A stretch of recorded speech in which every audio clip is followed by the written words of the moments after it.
Notícias no jornal. O Presidente da República disse hoje que o Governo vai reestruturar a empresa Linhas Aéreas de Moçambique.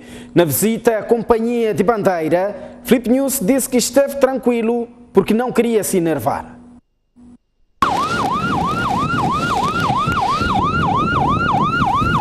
A LAM foi a porta de entrada de Filipe News na visita que efetuou esta quinta-feira a várias empresas e institutos tutelados pelo Ministério dos Transportes e Comunicações. Logo à entrada, o chefe de Estado recebeu explicações sobre o funcionamento da empresa e visitou alguns departamentos. Devido ao momento de crise que a Companhia de Bandeira atravessa, era suposto que o Presidente da República fosse contundente durante a visita. Mas nem por isso, o chefe de Estado mostrou-se tranquilo no diálogo com os trabalhadores. Foi preciso esperar pelo Conselho Consultivo para saber que, afinal, Filipe News não gostou nada do que viu. Da visita que fiz às linhas aéreas, estive tranquilo porque não me queria enervar. Aquela frota, hoje que senti mesmo que a frota diversificada não ajudou nada. Ajudou para dar cabo Linhas Aéreas de Moçambique. Portanto, por isso não temos acessos imediatos de peças, porque temos que pagar sempre. Se tivéssemos uma marca, o mesmo pool servia para tudo. Agora a Umbrella não tem, por causa de diversificação. Às vezes quando falamos parecemos que estamos a falar de engenharia, coisa de... Não tem nada de engenharia, é questão comercial. Isso está a dar cabo com aquilo. E pilotos. Uau. Suficientes. Mas não é suficiente por quê? Porque eles têm que ser certificados para diferentes tipos de aviões. Então, se tivéssemos uma ou duas marcas, dava para certificar e ele voar em todos os aviões, mas agora não pode voar, tem que voar só Boeing. Não pode ir para outro avião, essa coisa de diversificação. O chefe de Estado disse que o governo vai fazer uma intervenção profunda na LAM e justificou que não faz sentido ter uma companhia de bandeira com aviões no chão. A gestão é preciso olhar, mas para essa área nós vamos intervir. Ouvi boas ideias do setor próprio a curto prazo, mas o Ministério já está instruído para intervir mesmo, na profundidade. Vamos quebrar o mito de que somos bandeira de quê? Nós podemos negociar e continuar a ser bandeira com qualidade, sem necessariamente sermos nós a dizer que eu estou agarrado a fazer uma coisa que não sei fazer bem e não posso fazer bem, pois vou arrebentar. E estamos a arrebentar. E senti que a força de trabalho é extremamente grande para voar aquela frota, serviços de apoio com 700 pessoas, 600 e tal, mas 700 pessoas, para fazer o quê? Para fazer o quê? São coisas, é melhor racionalizar, são medidas de coragem. Aquelas pessoas ali têm trabalho, podem fazer outras coisas, podemos reconverter neste país. E o Ministério Vosso tem essa possibilidade de fazer isso. Além da transportadora aérea nacional, Filipe News anunciou que o governo vai intervir rapidamente na EMCEL e nas telecomunicações de Moçambique, duas empresas públicas que atravessam uma grave crise financeira. Quanto ao transporte urbano de passageiros, Filipe News defendeu que o problema não é só carência de autocarros, mas também de mentalidade. O chefe de Estado anunciou que o governo já está a negociar novas tarifas para o transporte de passageiros nas cidades de Maputo e Matola. Depois da transportadora aérea, foi a vez da transportadora rodoviária da capital. Após saudar os gestores da empresa municipal de transportes públicos de Maputo, o chefe de Estado foi confrontado com sucatas e dezenas de autocarros parados. A maioria está paralisada porque falta bateria ou um pneu. Enquanto isso, há jovens mecânicos que passam dias conversando, supostamente porque não há trabalho nas oficinas. Há uma coisa que apreciei, está limpa a vossa oficina. Está sempre limpa ou hoje? Não, está sempre limpa. E vocês agora não têm trabalho porque não há avaria? Sim. Mas aquele carro me disseram que tem problema de pneu há 3 dias. E lá dentro está sujo. Custa alguma coisa ir limpar? Não, problema é que o carro, depois de meter-se o pneu, leva-se para aqueles homens da lavagem. Mas lá dentro está areia. Está areia, mas depois o próprio pneu, por que não muda? Aquele pneu dizem que é reparável. Estas três que estão aqui em frente, esta, uma, duas, três, é problema mesmo de pneus e baterias. Só pneus e baterias? Pneus e baterias, sim. O Yutong também tem problema do alternador. Neste caso, temos que importar mais 100 carros novos e 300 carros novos. Este ano ainda vence, agora daqui a pouco 100, tem que vir mais 300. Porque os que estão atualmente a funcionar por causa da bateria. E se eles pararem por causa da bateria, mais 100. O melhor é fazer a aquisição de peças subsalentes, pneus, para pormos a frota que está em circulação. Quantos carros são de baterias e de pneus que estão parados? Temos uma média de 30 unidades. Só por causa disso? Sim. Enquanto os responsáveis pela logística tentavam explicar as dificuldades em pôr toda a frota na estrada, Filipe News mandou reunir todos os operários para uma pequena palestra. Compreendam que esta empresa é que é o vosso pão. Pode-se fechar isso. Nós estamos a pensar em outras alternativas que podem ser muito dolorosas para vocês, mas para salvar a população, para andar de carro, nem tenhamos que sacrificar um punhado de pessoas, porque temos que insistir um grupo que não contribui e não ajuda. Porque depois é um emprego que há de voar.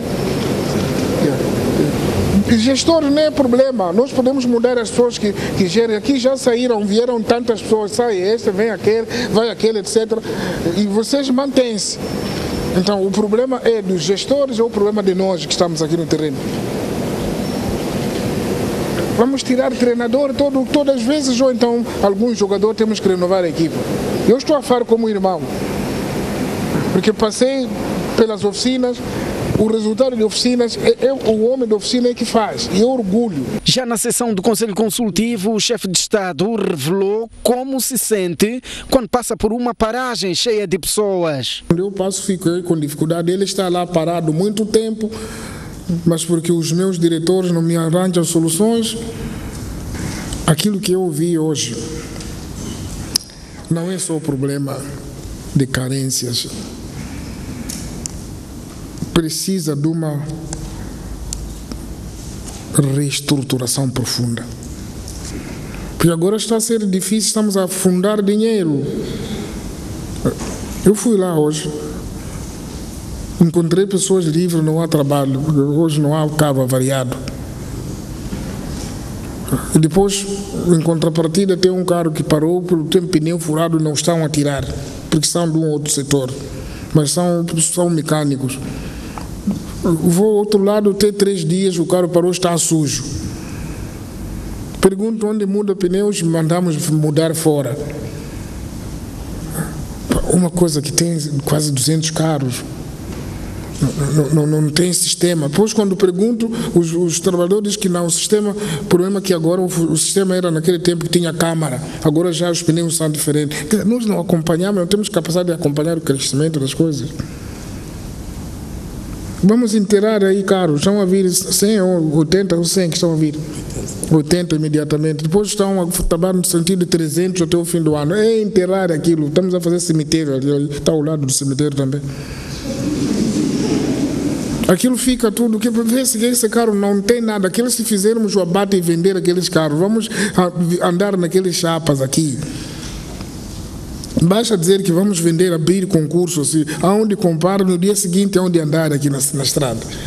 Mas como é uma coisa de nós todos, ninguém tem consciência que aquilo não é possível dirigir coisas dessa forma. Não é. Vamos tomar medidas como tomamos com a banca, se essas coisas não funcionam assim. Para aliviar os custos do Estado com o transporte urbano, o chefe de Estado pediu ajuda à empresa Portos Caminhos de Ferro de Moçambique e à MPDC, concessionária do Porto de Maputo. Quando visitei o Porto, falei com o PCA dos Caminhos de Ferro para ver o que pode fazer nesse aspecto de atividade social, responsabilidade social para o nosso povo real. Que eles é que estão a ficar sem transporte. Falei também com o Conselho de Administração do MPDC para ver o que podem fazer, mas como não tive a oportunidade de falar com mais alguns, são coisas concretas que o povo precisa. Eles não precisam de dinheiro, eles precisam do meio para eles, o anzolo aquele, para ele ir fazer dinheiro, quer sair de casa, para ir trabalhar, ganhar o mínimo possível para ele autossustentar. Mas a partir da altura que ele não vai ao trabalho, é descontado, ou se vai ao trabalho a custar muito caro, socialmente nós estamos a dar a máxima contribuição.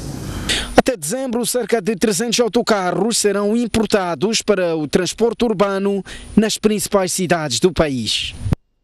No balanço da sua visita, o chefe de Estado afirmou que há pouca clareza sobre as funções e tarefas por parte dos dirigentes e falta uma visão empresarial no Ministério dos Transportes e Comunicações. O balanço da visita de Filipe News, o Ministério dos Transportes e Comunicações, para acompanhar ainda neste jornal. Por ora, o Governo manifestou hoje o compromisso de aprimorar as medidas de transparência na gestão das finanças públicas e assegurar a sustentabilidade orçamental. Este compromisso foi reiterado no final do debate parlamentar da Conta Geral do Estado, referente a 2015. Depois de ouvir as recomendações dos deputados, alinhados com as feitas pelo Tribunal Administrativo, com base na análise da Conta Geral do Estado, o primeiro-ministro Carlos Agostinho do Rosário deixou o compromisso. Reconhecemos que ainda prevalecem desafios na componente da gestão das finanças públicas e da transparência. Por isso, reafirmamos o compromisso de tudo continuar a fazer, para que os gestores públicos observem com rigor os princípios da boa gestão da coisa pública, nos termos da lei. Carlos Agostinho do Rosário falou das medidas traçadas para o alcance destes objetivos. Continuaremos a implementar reformas e aprimorar os mecanismos de controle interno, tomando em consideração as recomendações feitas por Vossas Excelências e pelo Tribunal Administrativo. Durante os debates da Conta Geral, a inclusão dos avales que viabilizaram as chamadas dívidas ocultas marcaram as críticas da oposição.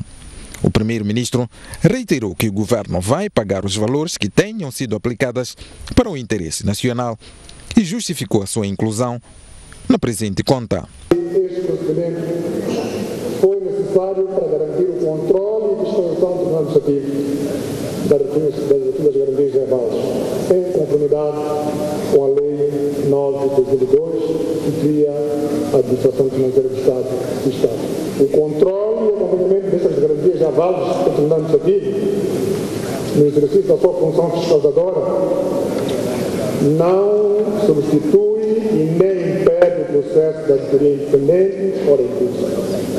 Para a aprovação da conta, será apresentada em breve uma resolução a cargo da Comissão do Plano e Orçamento. O Ministro da Economia e Finanças explica que os recursos e despesas de instituições administradas indiretamente pelo Estado são contabilizadas fora do Orçamento do Estado, por se tratar de entidades com autonomia administrativa e financeira. Com esta intervenção, Adriano Maleane esclarecia a um questionamento segundo o qual existem montantes que sobram dos orçamentos de exercícios anteriores e cuja finalidade nunca é reportada. Trata-se de uma questão que também tem sido levantada nas pesquisas do Instituto de Estudos Sociais e Econômicos, IES. Primeiro, eu acho que não foi contextualizado, mas para aquilo que nós percebemos, a intervenção estava relacionada com o financiamento ao projeto de transmissão da linha de energia Chimoara na Cala. Essa linha é um custo total de cerca de 400 milhões de dólares. O Banco Islâmico de Desenvolvimento financia 200 milhões. E esses 200 milhões seguiu todo o processo, primeiro, porque a Lei 2/215, que é a lei que aprovou o orçamento, no seu artigo 9, número 3, diz claramente que o governo está autorizado a contrair empréstimo para financiar o PQG, o Programa Quinquenal do Governo. A única condição que está lá posta é que, em princípio, todos os empréstimos têm que ser feitas as contas, têm que ter um caráter concessional. E há exceções.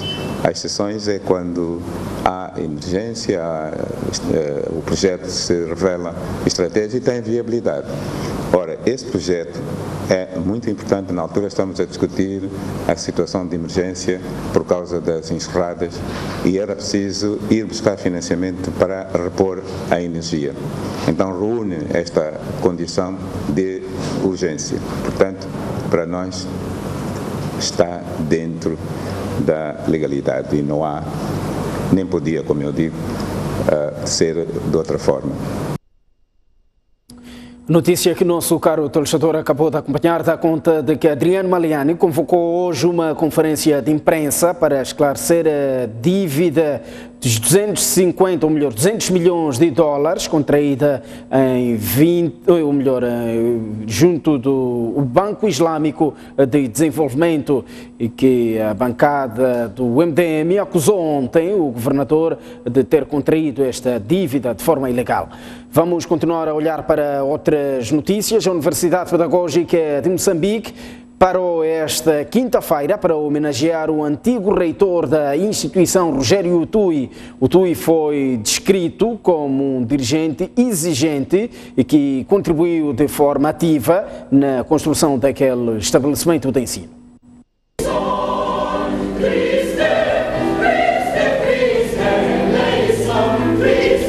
Uma cerimônia de 4 horas marcada por vários momentos culturais, várias intervenções e até mesmo um longo momento de entrega de presentes.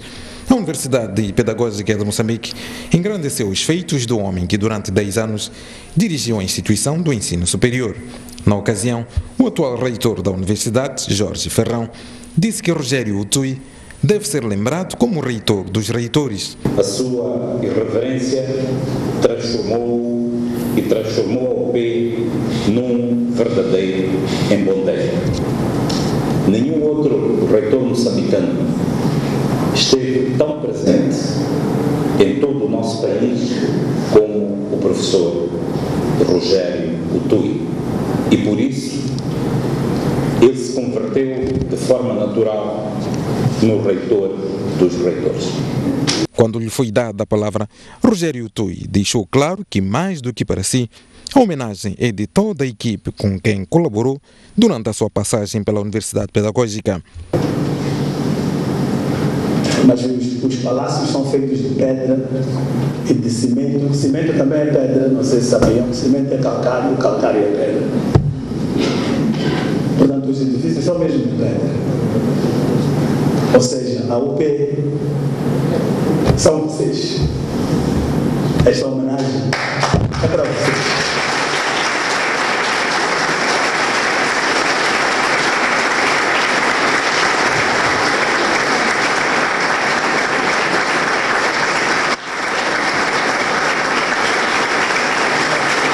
A homenagem a Rogério Utui é feita no mesmo dia em que a Universidade Pedagógica lança as celebrações dos 10 anos desde a introdução dos cursos de pós-graduação. A polícia neutralizou a tiro 3 indivíduos que efetuavam um assalto a um estabelecimento comercial na cidade de Chimoio. Os feridos encontram-se internados no Hospital Provincial de Chimoio e estão fora de perigo. Os indivíduos introduziram-se neste estabelecimento comercial através do corte de uma chapa de zinco da parte do teto. Já dentro do estabelecimento, os mesmos começaram a roubar bens, tendo o proprietário recebido um alerta a partir da sua residência por meio do sistema de segurança montado. Este tratou de informar à polícia que os surpreendeu a roubar, tendo tentado empreender uma fuga, obrigando os homens da lei e ordem a abrir fogo na tentativa de imobilizá-los. Já no leito hospitalar, este integrante do grupo confessa o crime. Fui baleado. Fui baleado por quê? Por roubar produto. Roubou o quê? Ele roubar produto, eu não cheguei a levar. Não me perguntou nada, só chegou a me dar tiro, major, logo me levaram. Você foi baleado enquanto comia bolachas na loja? Sim. Eu estava a comer bolacha. Mas você rouba há quanto tempo mesmo? Você é ladrão há quanto tempo? Nada, não sou ladrão, era ontem só. Mas este outro, apontado como cérebro do grupo, nega o seu envolvimento no roubo. Podem chamar ele primeiro ele para dizer que me conhece ou não. Primeiro, pode chamar ele, vir com ele aqui. Eu dizer, você me conhece, vivo que bairro. Mas onde você foi baleado então? Foi aí mesmo, no Jumbo aí. Fora dele? Eles me levaram até aí dentro, naquele quintal aí. O Hospital Provincial de Chimoio considera estável o estado clínico dos 3 indivíduos, ora baleados pela polícia. Foram alvo de feridas por arma de fogo, feridas perfurantes. O primeiro encontra-se neste momento no serviço de ortopedia. Teve uma ferida exposta do tornozelo esquerdo. O projétil atravessou o tornozelo e fraturou o calcânio esquerdo. O segundo encontra-se na cirurgia com uma ferida transfixiva. O projétil atravessou a coxa esquerda. Felizmente não houve fratura do osso em questão, muito menos os vasos aí importantes da coxa correspondente. O destaque vai para o paciente que entrou num estado grave, que encontra-se neste momento na reanimação. Teve uma fratura exposta do fêmur esquerdo. Então, a entrada, ela apresentava-se inconsciente, teve perdas significativas de sangue, mas as medidas hemostáticas foram tomadas e, neste momento, os 3 utentes encontram-se fora de perigos e estão estáveis. Casos de assaltos a residências e estabelecimentos comerciais têm vindo a agudizar-se nos últimos dias na cidade de Chimoio. Outra neutralização ocorreu em Nampula, onde a PRM deteve um grupo que se dedicava à falsificação de dinheiro. Na sequência, uma outra quadrilha de assaltantes também foi detida. Os 2 grupos foram neutralizados na zona de jurisdição da 2ª Esquadra nesta urbe. Uma dedicava-se à falsificação da moeda nacional, enquanto a outra a furtos e roubos em residências. Esta última praticamente esvaziou uma residência, retirando todos os bens que se encontravam no seu interior. Onde foram neutralizados 2 grupos de miliantes, sendo um que se dedicava à falsificação da moeda nacional e outro grupo que se dedicava a furtos e roubos em residências a nível da nossa urbe. No entanto, graças à intervenção policial, esses indivíduos foram neutralizados, 2 sendo um integrante de cada grupo, acabaram foragindo-se, mas diligências estão sendo levadas a cabo no sentido de neutralizar esses indivíduos e responsabilizá-los criminalmente pelos fatos cometidos. Contudo, estes negam o seu envolvimento nos casos de que são indiciados. Não falsificava.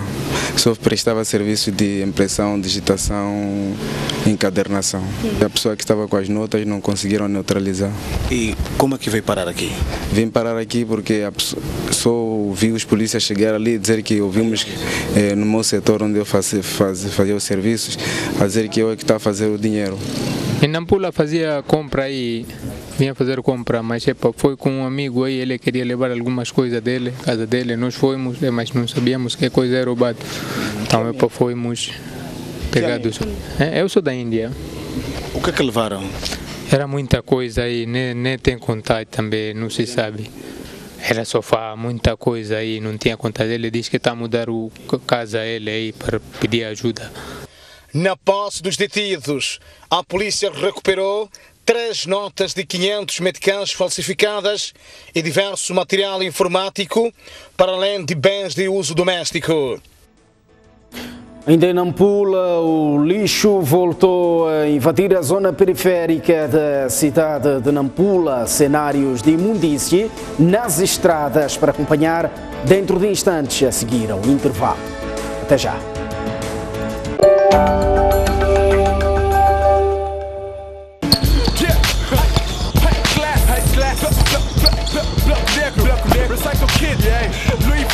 Veja o campeonato da cidade aqui na STV Notícias.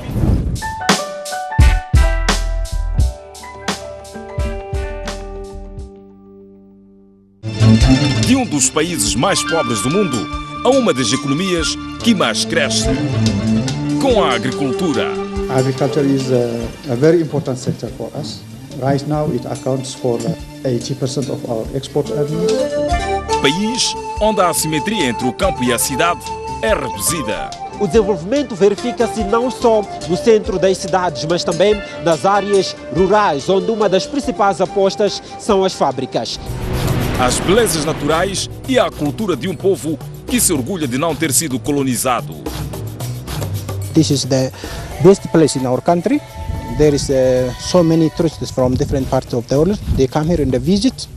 From that, the country also have so many economical benefits. Descubra a Etiópia este domingo no Grande Plano.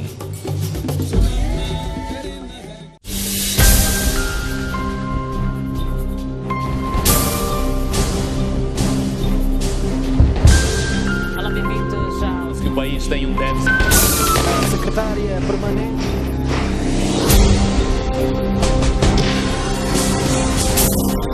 Bem-vindos ao... O que é que isto sabe? Ainda está a reclamarem que... Olhar para o sol é um gesto simples. Com o objetivo de raptar pela polícia.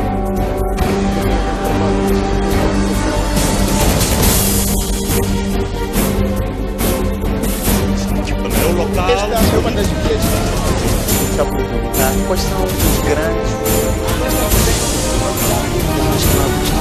STV Notícias, há 3 anos, informando 24 horas por dia.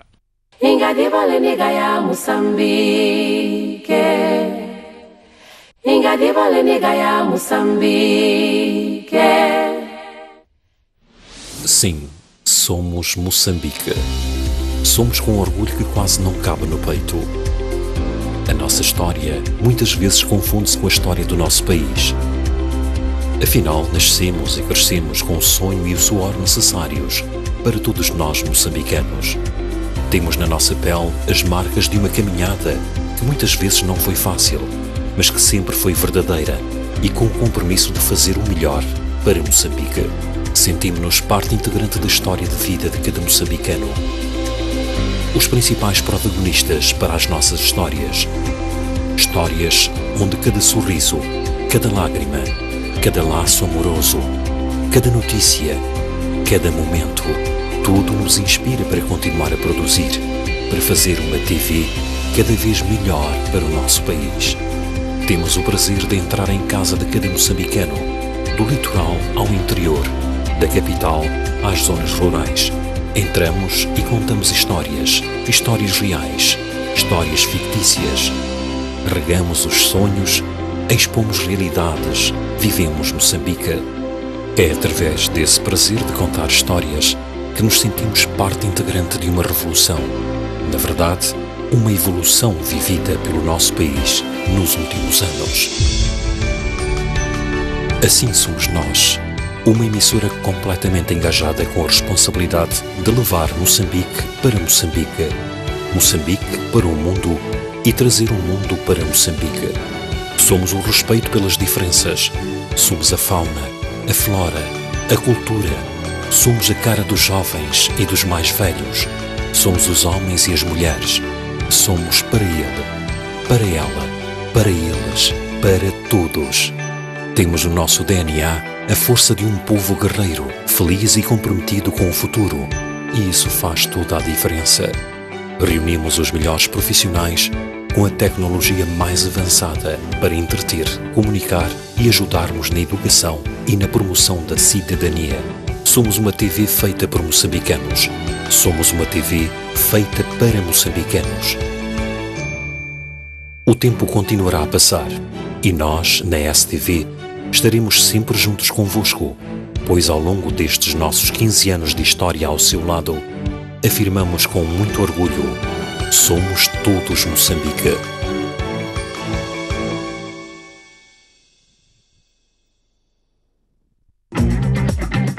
Ler o jornal O País ficou mais fácil. É isso mesmo. O País Digital está à sua disposição onde e quando quiser. No seu computador, no seu celular. ou no seu tablet. Não perca mais tempo. Faça sua subscrição e leve o país sempre consigo.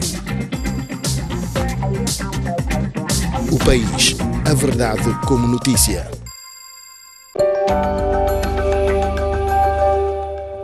Uma vez mais, muito boa noite. Estamos de volta ao jornal e recuperamos as incidências da visita do Presidente da República ao Ministério dos Transportes e Comunicações, que, em jeito de balanço, o chefe de Estado afirmou que há pouca clareza sobre as funções e tarefas por parte dos dirigentes e falta uma visão empresarial no Ministério dos Transportes e Comunicações. Depois de ouvir e anotar, Nhusi resumiu as suas conclusões no seguinte: o Ministério há muita pouca clareza sobre as funções e as tarefas que estão a exercer. E do lado das empresas e instituições, há forte déficit de mentalidade empresarial, de uma visão comercial. Não senti muito esforço pela qualidade do trabalho. E depois vieram algumas críticas e recomendações. Projetos mal parados. O vosso Ministério está a ficar campeão de inventar projetos que depois não têm continuidade. Não sei se estudam mal os projetos e por isso mesmo eu queria, as coisas que não funcionaram, vão aos ficheiros, digam-nos quem são os responsáveis que fizeram mal os projetos. Temos muitas embarcações implantadas ao nível do país que não estão a funcionar, que foram adquiridos com muito dinheiro. Quem está a arder é o país. Temos agora que continuar a pagar dívidas de coisas que não funcionam, que não vão funcionar. Bom, aconteceu. Mas o importante é preciso ir ao ficheiro, verificar quem são as pessoas que fizeram parte dessas equipas de más opções. Quem são esses medíocres que estão agora a hipotecar a economia e a vossa qualidade de serviços. Qualidade de recursos humanos. Não seja o Ministério dos Transportes e Comunicações como um armazém de quadros que não podem funcionar em outro sítio, então fica ali como prateleira. Da maneira como a Direção de Recursos Humanos me respondeu às perguntas, fica claro que vocês não estão a fazer a gestão do pessoal. Seria bom verificar a qualidade de quadros, não para correr com quadros, para reconvertê-los, se possível, ou treinar as pessoas para as áreas, porque são áreas de especialidade que estão a dirigir. Não estão a dirigir... Não há o que não é especialidade, não é funcionário geral quem está aqui na vossa área. Se está no Inamar, está na Transmarítima, tem que falar a linguagem daquela casa. Se não tem essa linguagem, praticamente está a entreter a instituição. Plano de poupança. Não estão a fazer nada de poupança.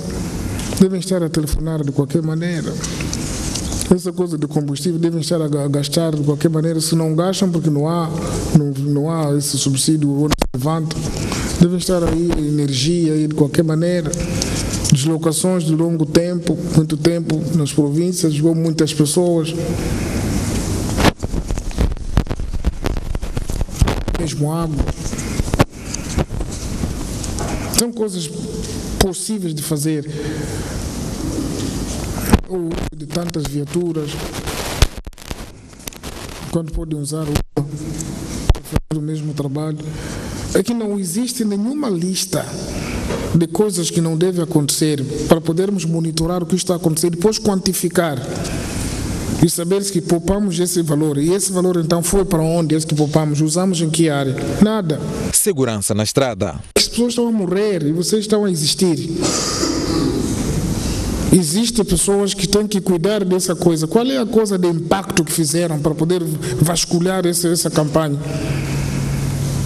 Não precisamos de orientar de novo que faça a operação tronco ao nível dos acidentes, para aparecer uma coisa que vocês têm que ver quem é que é culpado, o que acontece, quem são as cartas que estão a ser produzidas, se são verdadeiras ou não. E porque a data da visita coincidiu com o Dia Mundial da Imprensa, O chefe de Estado felicitou a classe e falou do orgulho que sente por estar a governar um país onde há liberdade de imprensa. Tenho orgulho de dizer que dirijo um país onde os jornalistas, não só a imprensa, fala.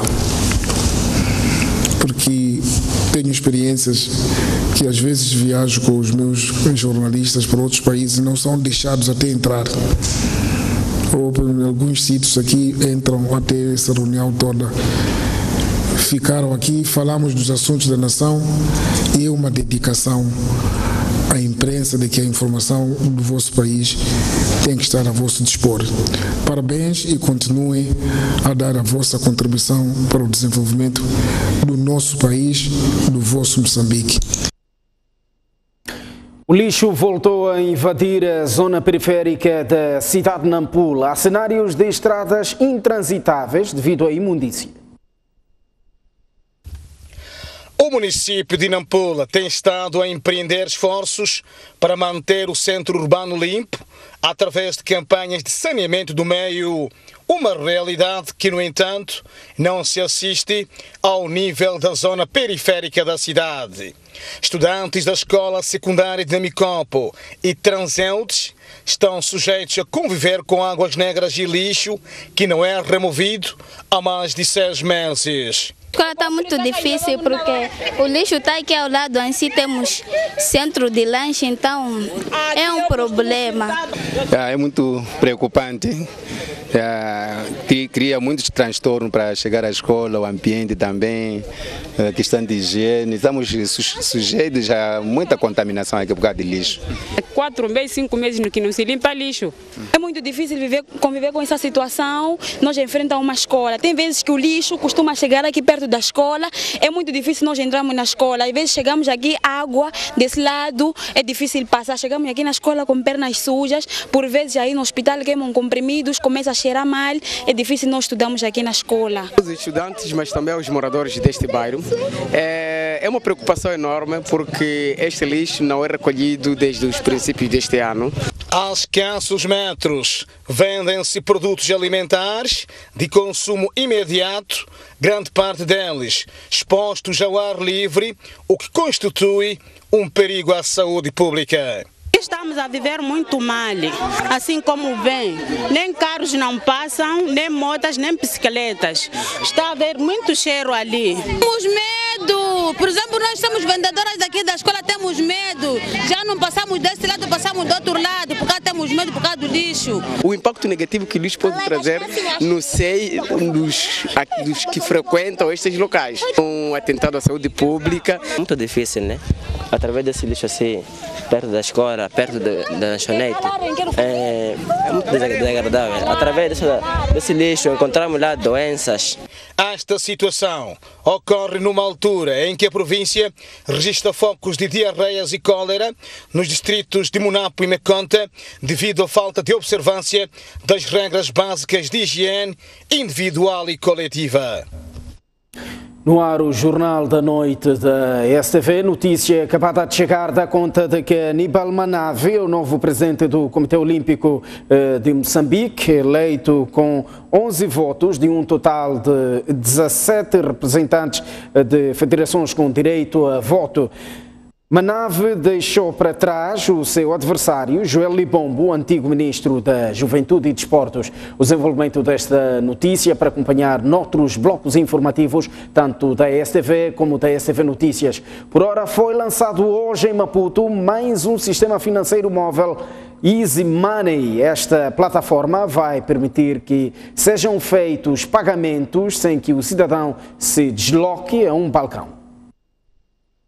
Pagar água, energia, telefone, serviços de televisão fechada e fazer transferências bancárias tornou-se mais fácil a partir desta quinta-feira, com a entrada do serviço Easy Money. Através de uma máquina, será possível fazer pagamentos sem ter que ir aos diferentes balcões. Uma máquina móvel em que os agentes terão a facilidade de poder prestar serviços para o cidadão, ou seja, para os individuais e para empresas privadas, estatais, ao qual poderão ter acesso para pagar energia, para poder pagar as faturas de água.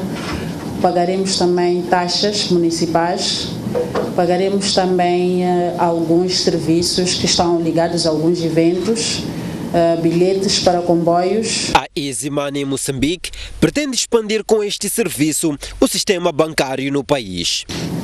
Esta plataforma irá beneficiar Moçambique, revolucionando a dinâmica nos serviços de moeda eletrônica e suas instituições privadas e estatais, ampliando os serviços financeiros nas zonas de difícil acesso. A nossa missão é promover a inclusão financeira total em todas as classes, fornecendo uma plataforma de dinheiro eletrônico totalmente comprovada e comercialmente aprovada a nível de sistemas centrais. O sistema é originário da Malásia, mas já está presente no Quênia, Tanzânia e em breve estará disponível na África do Sul. Notícias do estrangeiro: 20 mortos e uma centena de feridos. É o balanço de um incêndio ocorrido ontem em Medina Gounass, uma localidade situada a 550 km a sudeste de Dakar, informou o governo do Senegal. O governo do Senegal disse esta quinta-feira que pelo menos 20 pessoas morreram no incêndio na quarta-feira, quando participavam num retiro espiritual muçulmano na zona leste do país. Citado pela agência norte-americana Associated Press, Seydou Guèye, porta-voz do governo, adiantou que várias outras pessoas ficaram feridas no incêndio na localidade de Medina Gounass. Um responsável nacional dos bombeiros disse à agência France Press que o balanço da tragédia é de 22 mortos e 87 feridos, ou seja, 2 mortos do que o número divulgado pelo governo, dos quais cerca de 20 em estado grave, precisando tratar-se de números provisórios. O presidente Macky Sall já expressou condolências às famílias das vítimas, adiantando que o ministro do Interior se deslocaria ao local, na região de Tambacounda. A televisão nacional informou que ventos fortes e abrigos improvisados permitiram que o fogo se espalhasse, embora se desconheça até o momento a causa do incêndio. Milhares de homens muçulmanos do Senegal, Guiné-Conakry e de outros países da África Ocidental juntam-se anualmente em Medina Gounass para o retiro espiritual. O futuro xadrez político da Turquia pode ser conhecido neste domingo. O sim ao referendo proposto pelo presidente daquele país, Recep Tayyip Erdogan, poderá vencer com apenas 1% de diferença, segundo as últimas sondagens. Erdogan pretende reforçar os poderes presidenciais. As intenções de voto a favor da criação de um regime presidencialista na Turquia lideram as sondagens, segundo a agência Reuters.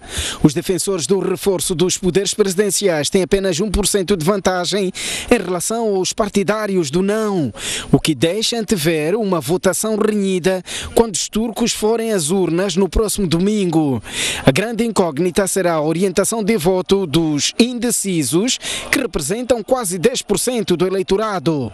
No domingo 16 de abril, a Turquia poderá ver, assim, completamente alterado o seu panorama político após o referendo que pergunta ao povo se concorda com a transferência dos poderes do primeiro-ministro para a presidência, abolindo dessa forma o primeiro cargo. Se o sim ganhar, Erdogan não só permanecerá chefe de Estado, mas também se tornará no líder do governo. Os apoiantes de um regime presidencialista manifestaram-se preocupados com o cenário de violência no país, instigado pelo conflito com os separatistas curdos do PKK, que dura décadas, e com o Daesh. Se Erdogan vir a sua pretensão aprovada pela população, poderá a partir de agora nomear ministros, altos representantes do governo, vice-presidentes e metade dos juízes no Conselho que supervisiona todo o sistema judicial.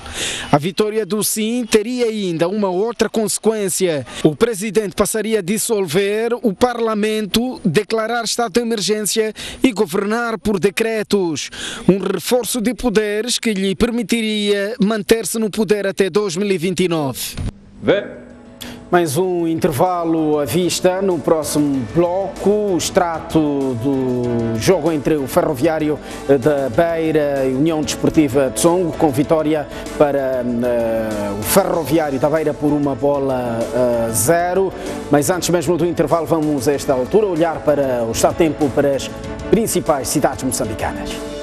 Aí está, a capital do país terá uma máxima de 32 graus e uma mínima de 22, 31 graus de máxima para Xaixá e 21 de mínima. Inhambane terá uma máxima de 32 graus e uma mínima de 23. No centro do país, a máxima para Tete será de 35 graus e uma mínima de 23, 31 graus de máxima para Chimoio e 19 de mínima. Beira terá uma máxima de 33 graus e uma mínima de 25, 34 graus de máxima para Quilibane e 24 de mínima. Altura em que puxamos a zona norte, com a cidade de Lixinga a registrar uma máxima de 25 graus e uma mínima de 15, 33 graus de máxima para Pemba e 23 de mínima, 32 graus de máxima para Nampula e 21 de mínima. Até já!